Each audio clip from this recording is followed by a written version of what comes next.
Oke.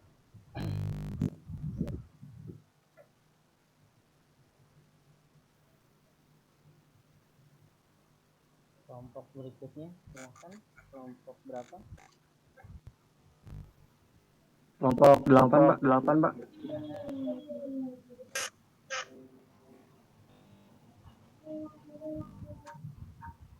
Bisa dimulai, Pak. Silakan. Ya, Pak. Ya, Pak. Assalamualaikum warahmatullahi wabarakatuh. Selamat siang semuanya. 8 yang terdiri dari Adam Subarta, Novianti Panjeren, dan Tabra Bunyamin. Boleh saya selanjutnya, Bang?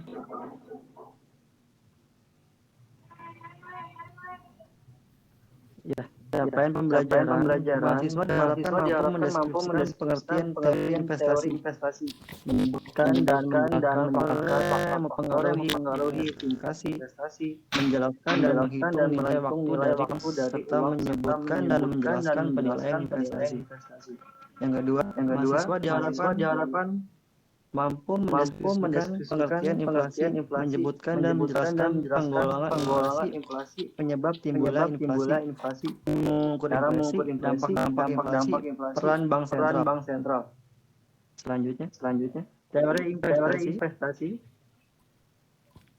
Pengertian dari teori investasi itu sendiri, investasi dalam pengertian sesuatu yang dilakukan untuk meningkatkan kemampuan sehingga dapat menambah nilai kegunaan hidup. Investasi dapat berbentuk fisik maupun non fisik. Contoh investasi non fisik menambah keterampilan pendidikan. Sedangkan contoh investasi fisik membeli emas, rumah, tanah, saham, dan lain-lain. Faktor mempengaruhi tingkat investasi, keuntungan atau tingkat pengembalian yang diharapkan. Yang pertama, suatu investasi yang tinggi. Tingkat pengembalian atau keuntungan ini sangat dipengaruhi oleh bagaimana keadaan di dalam perusahaan internal dan di luar perusahaan eksternal tersebut. Kedua, biaya investasi. Ketika akan melakukan investasi, individu atau perusahaan akan mengeluarkan biaya yang dikeluarkan pada saat awal investasi, dan biayanya dalam jumlah yang besar disebut dengan biaya investasi. Dalam suatu investasi, selain biaya investasi ada juga biaya operasional. Biaya operasional merupakan biaya yang harus dikeluarkan rutin setiap umur investasi.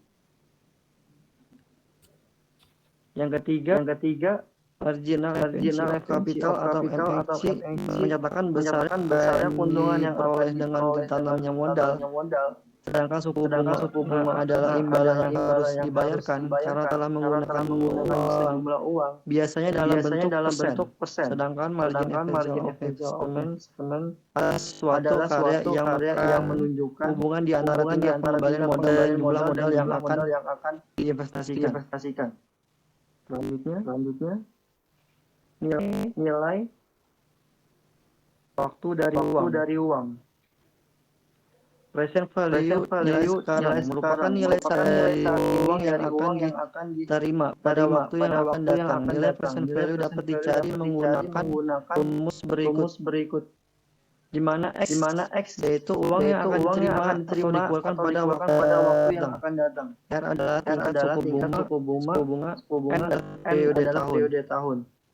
Future value, nilai masa mendatang, merupakan nilai yang akan datang dari uang yang kita investasikan. Nilai masa yang mendatang, future value ini dapat dihitung dengan menggunakan rumus sebagai berikut, di mana future value dengan investasi awal, R atau tingkat bunga, atau persen, N atau lamanya investasi atau per tahun. Penilaian ini dilakukan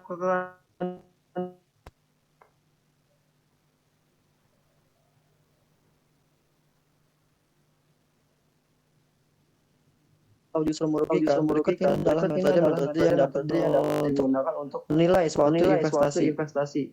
Accounting Rate of Return atau ARR merupakan metode yang digunakan untuk menilai investasi berdasarkan tingkat keuntungan diperoleh investasi tersebut.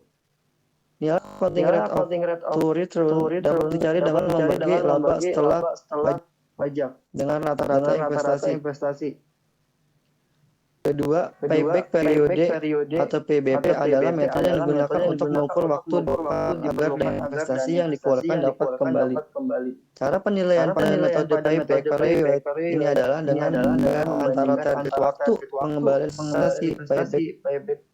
Jika nilai target untuk pengembalian investasi lebih lama dari payback period, maka banyak investasi tersebut layak diterima. Begitu juga sebaliknya, jika nilai payback period lebih besar dari target pengembaliannya, sebaliknya proyek investasi tersebut ditolak.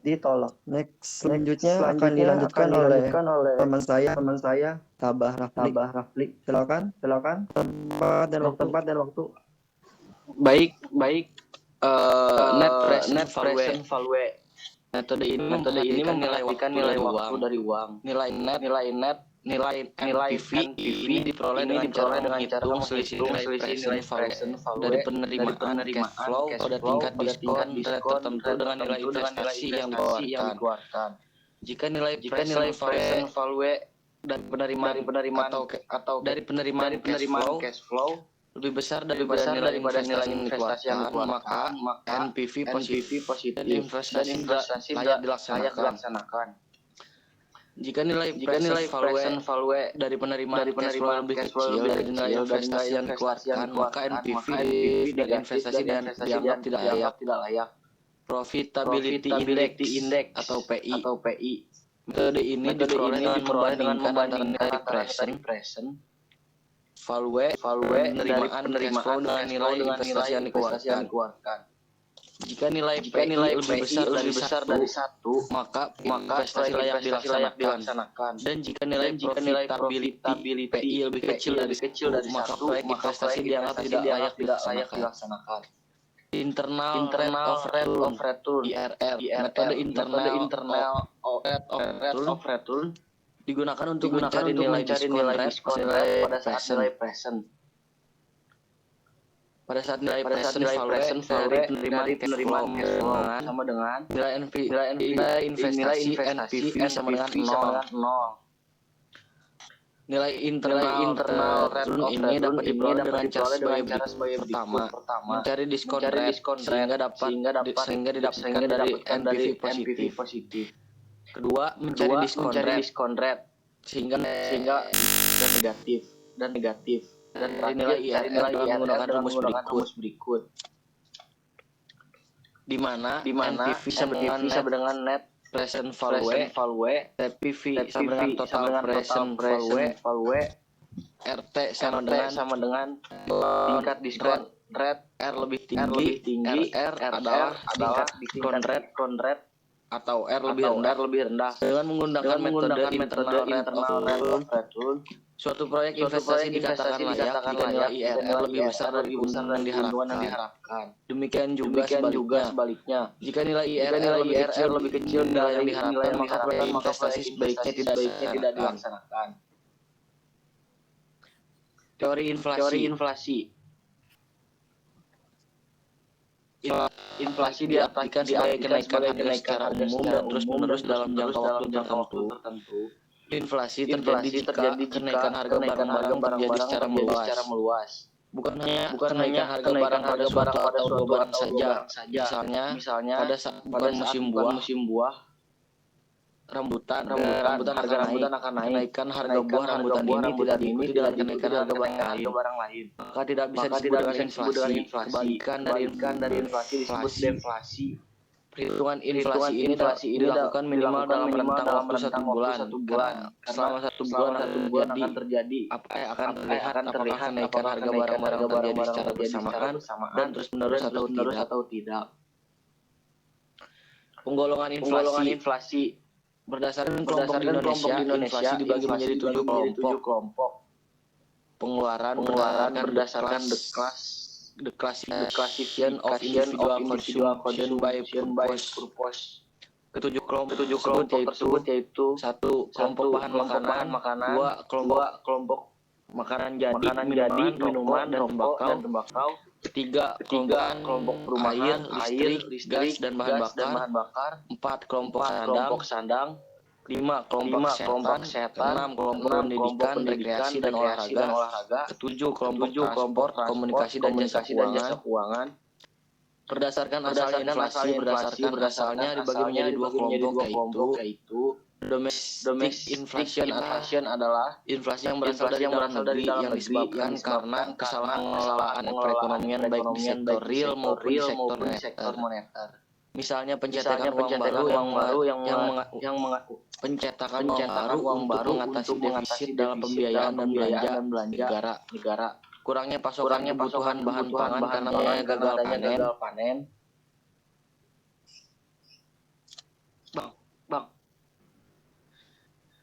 Import inflation adalah inflasi yang berasal dari luar negeri yang biasanya karena negara yang menjadi mitra dagang sedang mengalami inflasi yang tinggi. Pada saat negara yang menjadi mitra dagang mengalami kenaikan harga barang-barang, maka secara langsung ataupun tidak langsung kenaikan harga barang-barang tersebut akan menular ke dalam negeri. Penularan inflasi ke dalam negeri ini bisa terjadi karena kenaikan harga barang-barang impor. Berdasarkan tingkat keparahan inflasi berdasarkan tingkat keparahan selama 1 tahun dapat dibagi menjadi 4 yaitu pertama ringan. Apabila terjadi kenaikan harga di bawah angka 10% selama tahun. Kedua, sedang. Apabila terjadi kenaikan harga 10-30% dalam waktu setahun. Ketiga, berat. Apabila terjadi kenaikan harga 30-100% selama setahun. Keempat, hiperinflasi. Apabila terjadi kenaikan harga di atas 100% selama setahun atau tidak terkendali.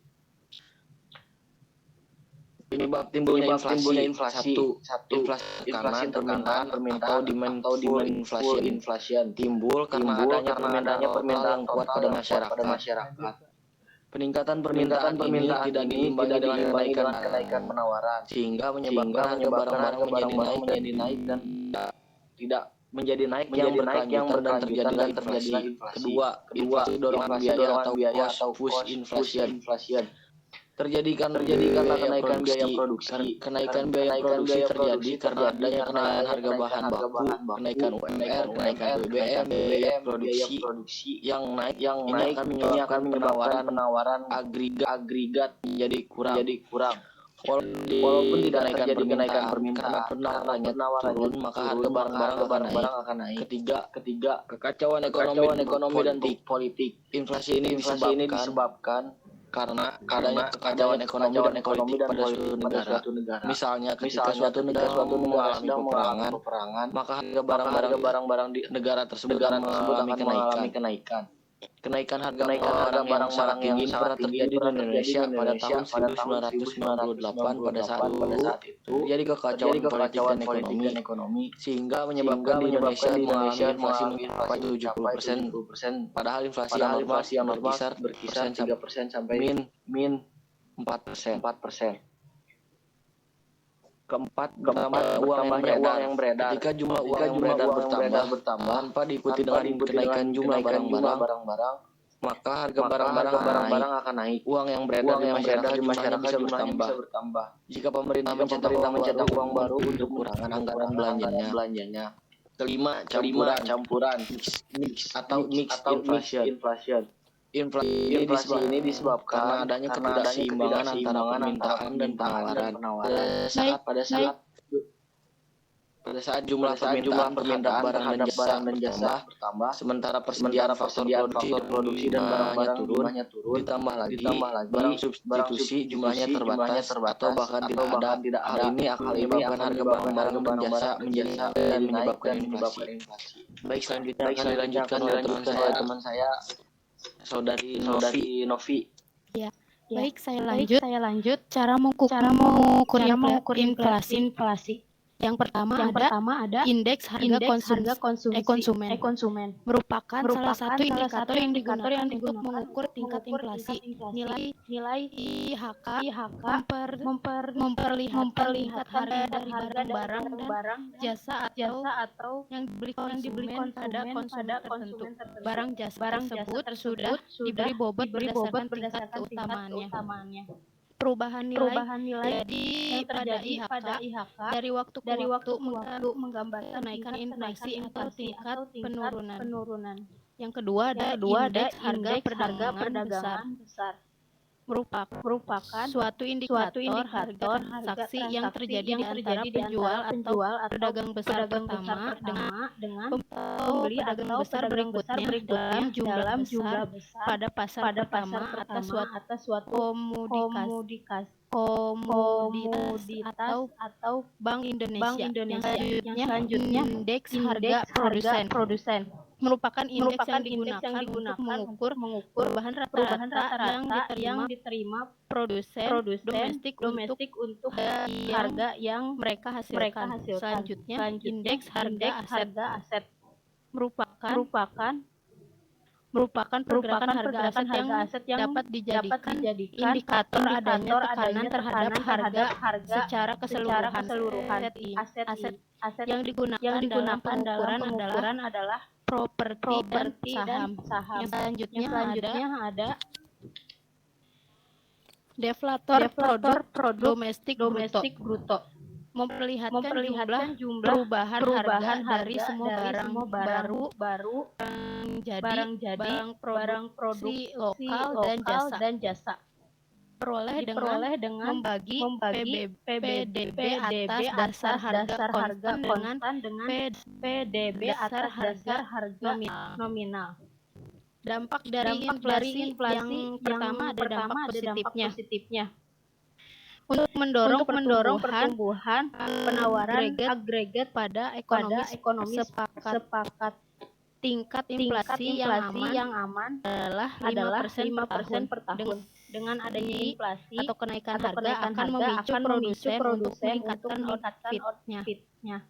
Hal ini akan mendorong perekonomian ke arah yang lebih baik, yaitu dapat meningkatkan orang gemar menabung, membuat bekerja lebih giat, berinvestasi dan meningkatkan pendapatan nasional. Dampak negatifnya itu menurunkan tingkat kesejahteraan. Yang kedua memburuknya distribusi pendapatan.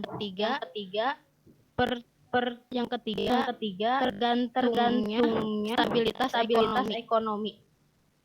Yang selanjutnya ada peranan bank sentral. Di sini ada Bank Indonesia adalah pemeran penting dalam pengendalian inflasi pada tingkat yang wajar. Bank sentral dalam melakukan pengendalian inflasi umumnya dengan mengatur tingkat suku bunga, mengatur jumlah uang yang beredar sebagai instrumen dengan mengendalikan harga. Bank sentral juga mempunyai kewajiban untuk mengendalikan tingkat nilai tukar mata uang domestik. Karena nilai mata uang dapat bersifat internal atau mencerminkan oleh tingkat inflasi ataupun eksternal atau kurs. Terima kasih. Saya kembalikan kepada moderator Adam. Ya, terima kasih atas waktunya Pak Fatan. Dari kelompok kami kelompok 8 3 mungkin sekarang sesi tanya jawab atau gimana Pak? Silakan yang mau bertanya pada kelompok ini ya. Iya Pak. Ingin bertanya Pak. Ada Raihan, orang-orang sama Raihan kali ya. Silakan untuk Raihan tanyanya. Habis Raihan Kusniati ya. Iya Pak. Siapa dulu ini? Bang Oje Pak. Raihan. Raihan. Saya ingin nanya investasi sih. ada hubungannya nggak sih dengan tabungan kalaupun ada atau tidaknya? Mohon penjelasannya ya. Terima kasih. Terima kasih ya Rehan. Selanjutnya Bang ya Susniati, saudara Susniati, silakan.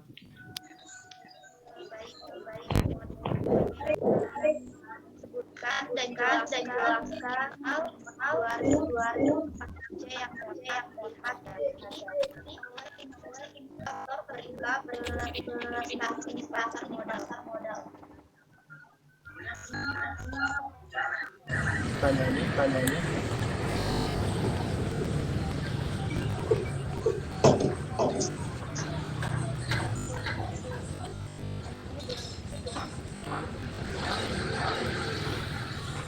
Bisa diulang saudaranya tanyanya.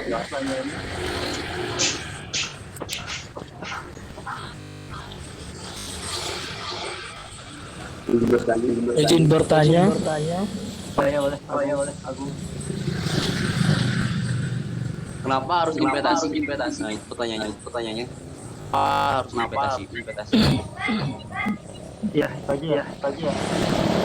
Saya izin bertanya. Adam. Yuliaman ya. Iya.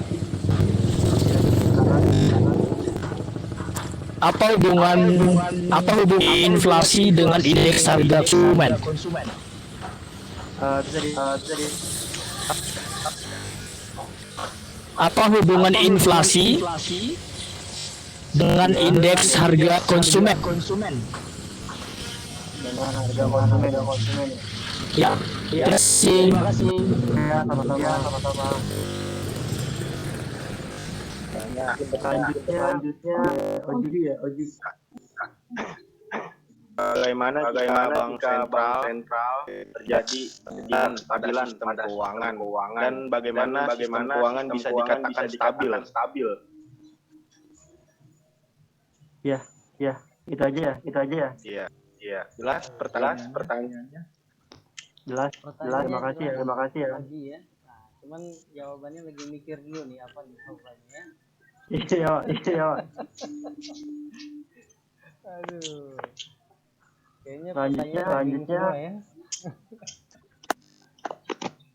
Dimas ya terakhir. Dimas.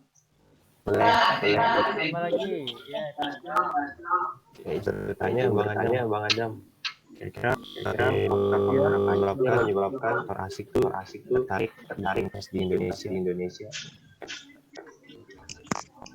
Iya. Itu aja ya Mas Dimas. Ya. Terima kasih. Nanti kebanyakan Ya, pertanyaan. sama-sama. Ya, ini Mohon izin Pak untuk kita berdua kelompok saya Pak. silakan diskusi dulu Iya. silakan. Jangan sampai habis maghrib ya, kelamaan ya. Pak. Iya Pak. Ya, berbicara tentang investasi dari skala kecil sampai menengah sampai investasi skala regional berskala besar ya. Nah, tadi saya mendengar ada net present value gitu. Nah, cuman di situ ngebacanya ini ya, net present value ya. Tidak apa, namanya kita sama-sama belajar, di mana kita melihat investasi dibutuhkan baik itu perorangan, organisasi maupun satu negara. Nah, investasi yang kecil dulu ya, investasi yang perorangan, mulai dari investasi emas, tabungan tadi sudah dijelaskan oleh Pak Pandu dan kawan-kawan. Kemudian investasi berjangka, investasi yang bisa berbentuk deposito, bisa berbentuk biliet dan lain sebagainya. Kemudian investasi berbentuk properti. Nah, investasi properti juga banyak sekali, baik itu mulai dari rumah, hotel, restoran dan lain sebagainya. Kemudian investasi berbentuk dengan skala global, yaitu investasi menanamkan modal usaha dalam satu negara. Ini cakupannya luas sekali ya. Nah, berbicara tentang investasi, Contohnya sedikit sharing saja. Sebelum saya mengajar, saya itu mengelola sekitar 3 resort dan 2 hotel itu di daerah Bali dan Lombok. Nah, di mana kita mengelola investasi yang ada di sana. Salah satunya berbentuk resort.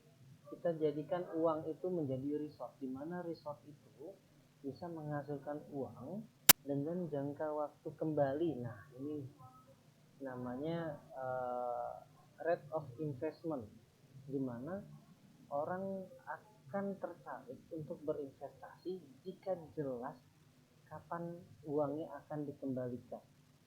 Minimal dia kembali modal aja dulu, atau misalkan bahasa kerennya itu break even point ya. Nah, setelah break even point berarti di dalam kelanjutannya dia mengharapkan keuntungan yang dia investasikan. Nah, bukan investasi bodong yang banyak orang di luar sana ya, bukan ya. Tiba-tiba punya uang, punya mobil, punya rumah, ternyata uang orang. Nah, kan itu ya, uang orang yang dimakan sendiri, ternyata salah. Nah, tapi bukan itu. Kita melihat investasi dalam jangka besar, di mana ketika mengelola investasi atau mengelola uang yang ada menjadi satu bentuk properti atau macam banyak macamnya. Nah, kita ambil simpelnya contohnya properti ya, baik itu bisnis hotel, resort dan sebagainya. Nah, misalkan dalam membuat satu resort kita memerlukan sekitar 50 miliar. Nah, dalam mengelola 50 miliar ini, di samping kita mengadakan lahannya, kemudian membangun propertinya sampai menjalankan bisnis perhotelannya atau bisnis pariwisata di sana. Nah, kebetulan dalam membangun satu hotel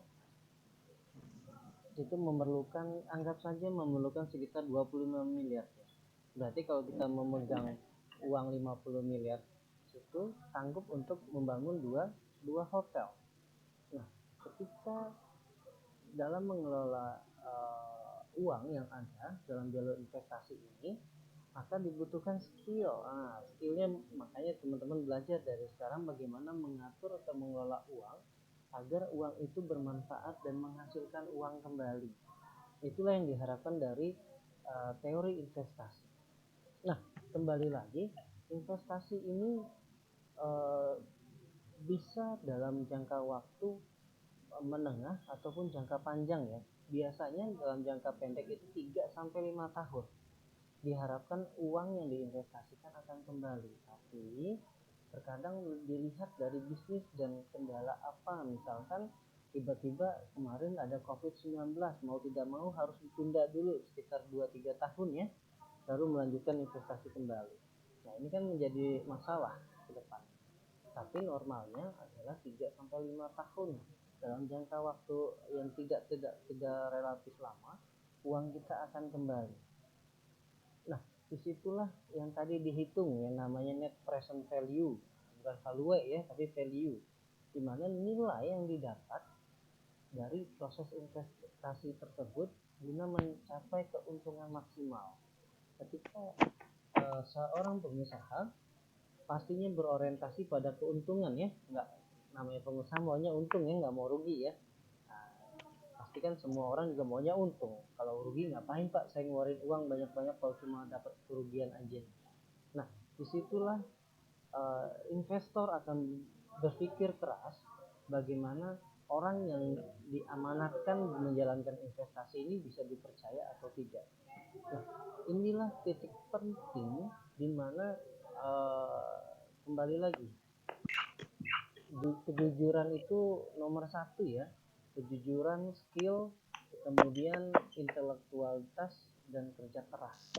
Nah, inilah satu tonggak penting di mana orang akan mempercayai kita sebagai pengelola investasi agar tidak ragu-ragu dalam menggelontorkan uangnya. Nah, jangan tiba-tiba dikasih uang kabur ke Singapura ya, kabur ke Swiss, hilang sudah. Tiba-tiba udah jadi buruan Interpol aja ya. pulang dari negaranya langsung ditangkap ya. Nah, tapi bagaimana kita mengelola investasi dengan jangka waktu tertentu dan menghasilkan uang yang memang relatif lebih besar dari yang diharapkan. Nah, kembali lagi ke sharing yang tadi, ketika uang 50 miliar itu sudah dipegang, kita membangun 2 resort di sana, dalam per tahunnya kita sudah bisa mengembalikan uang itu sekitar 3 tahun. Nah, 3 tahun kita kembalikan uang, bahkan bukan 50 miliar, tapi 58 miliar kita kembalikan. Berarti si investor ini senang dengan menambahnya 8 miliar ini. Nah, kalau tiba-tiba kalau dikasih uang 8 miliar, mau diapain tuh ya? Nah, dibeliin cimol, dapat gerobak sama orang-orang ya kali ya. Nah, kembali lagi, ketika investor diberikan keuntungan yang cukup signifikan, makanya kami dipercaya untuk mengelola resort kembali. Nah, tak tanggung-tanggung, bukan hanya 50 miliar lagi, tapi hampir 100 miliar. Nah, 100 miliar ini mau dibikin apa? Kan gitu ya. Dikasih uang, terus mau diapain? Mau tidak mau kita cari tempat, cari lahan, pinggir pantai dan lain sebagainya, sampai ketemu. Tadinya 50 miliar aja kita bisa bikin 2 properti, gimana 100 miliar? 100 miliar bisa bikin minimal 4 properti, tapi kita bikin sampai 5 properti. Akhirnya terus berjalan. Nah, di lain hal, di kemudian hari datanglah si COVID ini ya, menghancurkan semuanya ya. Jadi investasi tertunda, semua tertunda, dan akhirnya akan dilanjutkan nanti di 2025.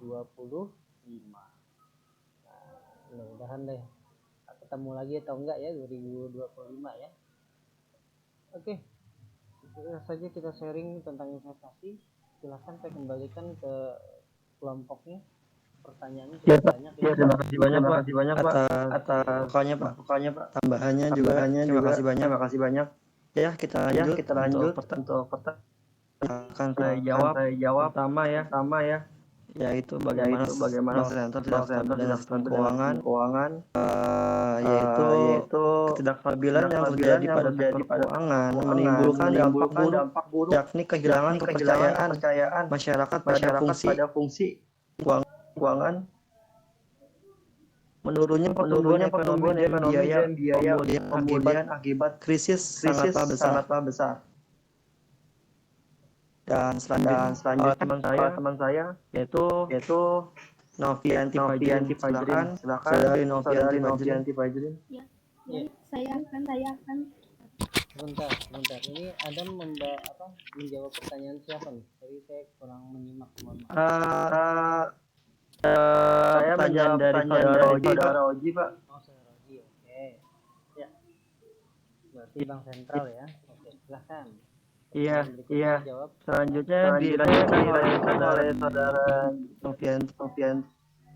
Baik, saya akan menjawab pertanyaan dari Nia ya. Risiko investasi pasar modal. Yang pertama ada risiko daya beli, yang kedua ada risiko bisnis, yang selanjutnya ada risiko pasar, ada risiko bunga dan risiko likuiditas.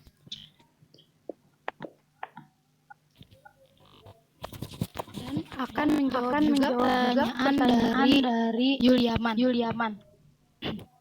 Kaitannya yaitu untuk membuat suatu kebijakan ekonomi seperti fiskal dan moneter. Yang kedua digunakan pemerintah saat menentukan batasan dari harga jual produk agar tidak ada lagi pihak yang merasa dirugikan. Selanjutnya mengembangkan IHK dan inflasi dapat menggambarkan bagaimana tingkat dari kemajuan perekonomian suatu negara. Yang selanjutnya yaitu mengetahui bagaimana cara berbagai macam faktor yang dapat memicu atau hambatan kemajuan serta kemandekatan ekonomi. Selanjutnya menggambarkan jumlah serta ketersediaan barang maupun jasa. Yang selanjutnya juga ada periode tertentu dapat menggambarkan bagaimana tingkat kemakmuran dari petani, dan yang terakhir yaitu menjadi bahan pertimbangan para investor pasar modal saat menjual beli saham. Terima kasih.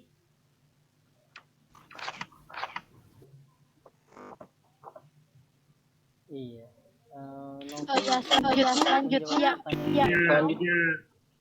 Selanjutnya menjawab pertanyaan ini, Tabah. Ya, maksud Ya, tadi saya akan menjawab pertanyaan. Bagaimana, Pak? Iya, tadi saya tanya Novi menjawab pertanyaan Nia sama siapa tadi?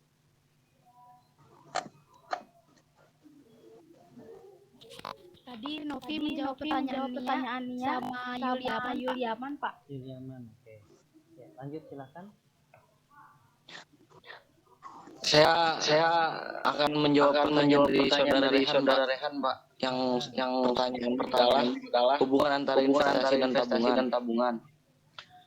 Jawabannya konsumsi, tabungan dan investasi itu saling berhubungan. Apabila tingkat konsumsi tinggi, biasanya tingkat tabungan akan menjadi rendah. Investasi pun ikut rendah karena tidak tersedia uang selain untuk konsumsi. Begitu juga sebaliknya, ketika konsumsi turun, tabungan dan investasi akan bisa naik. Itu jawabannya, Pak. Gimana, Rehan? Ya baik Ini Pak, sebenarnya sudah jelas. Dijawab ya sama Pak Pandu dan kawan-kawan nih hubungan investasi dan tabungan. Tadi saya sudah lihat ada di jawaban Pak Pandu.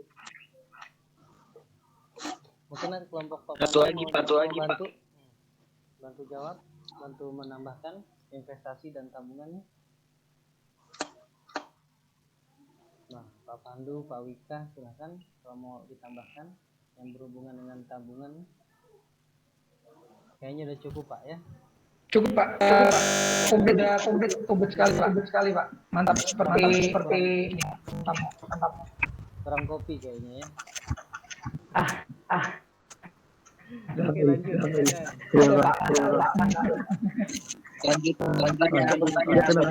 Saudara Abdul, Pak. Silakan. Pertanyaannya kenapa harus investasi? Bentar.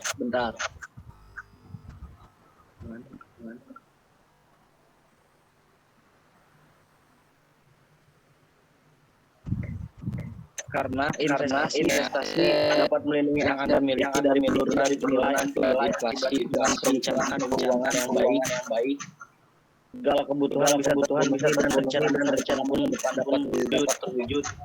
Sekian jawaban dari saya, Pak. Kenapa harus investasi? Pertanyaannya, jawabannya adalah untuk masa depan yang gemilang.